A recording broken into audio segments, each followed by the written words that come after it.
खर तर माझं तुझ्याकडे एक महत्वाचं काम होतं. तुम्ही मुंबईकर झालात, पण आम्हाला रमावतीमध्ये सगळ्या गोष्टींमध्ये नीट लक्ष द्यावं लागतं. असं काय झालंय काय रमावतीला? रमावतीत काही नाही झालं, पण रमावती सहकारी बँकेत मात्र काहीतरी झालेलं आहे.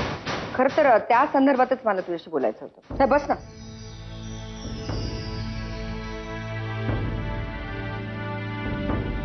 बोल. म्हणजे तशी कल्पना आहेच मला, तू कुठल्या विषयावर बोलणार आहेस ते.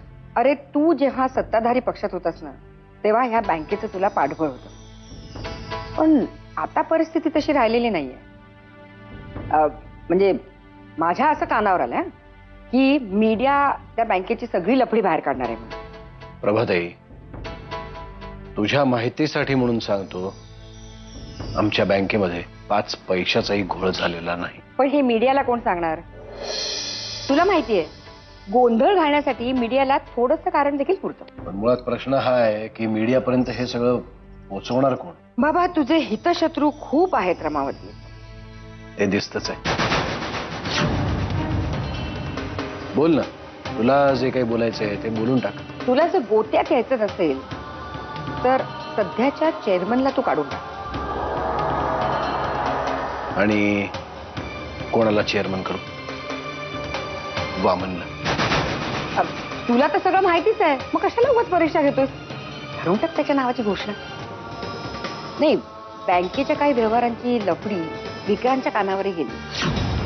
आणि काय सत्ताधारी पक्षाची लोक तुला कात्रीत पकडण्यासाठी वाटेल ते करायला तयार आहे. म्हणून म्हणते मी. तुला काय वाटतं प्रभाताई, वामन जर त्या बँकेचा चेअरमन झाला तर सगळं सुरळीत होईल ना? अरे वामन आपल्या घरातलाच पडतो ना. विक्रांत 10 वेळा विचार करेल त्याच्या बाबतीत काही करण्यासाठी. आणि विक्रांत स्वभाव. मला विचार करायला वेळ हवा. पण जास्त वेळ घेऊ नकोस असं मला वाटतं. त्याची तू काळजी करू नकोस. नाही काय, मलाही घोंगडं भिजत टाकायला फारसं आवडत नाही.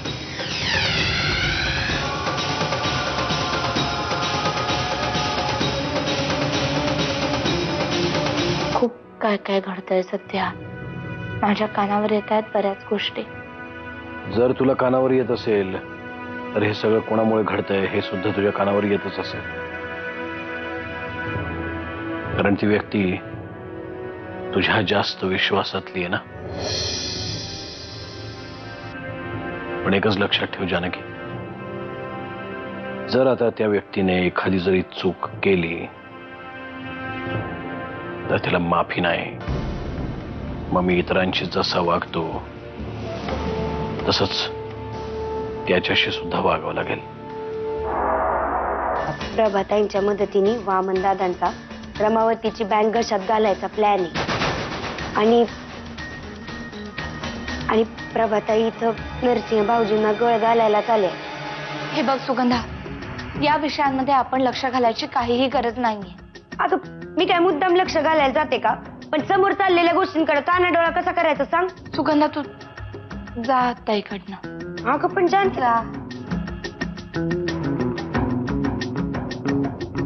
प्रभाताईंना भेटणार होतात ना?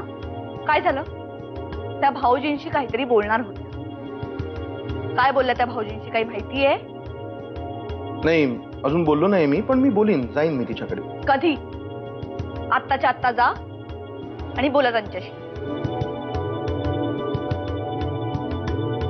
साहेबांनी काल रिपोर्ट मला आणायला सांगितले होते हॉस्पिटलमधनं, ते घेऊन आलोय मी. हो, मला बोलले होते ते तुम्ही आणणार आहात म्हणून. काय आहे रिपोर्टमध्ये?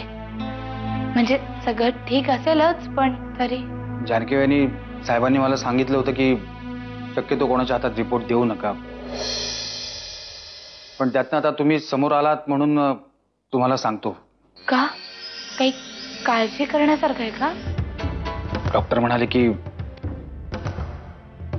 साहेबांची काळजी जर घेतली नाही तर त्यांना हार्ट अटॅक येऊ शकतो.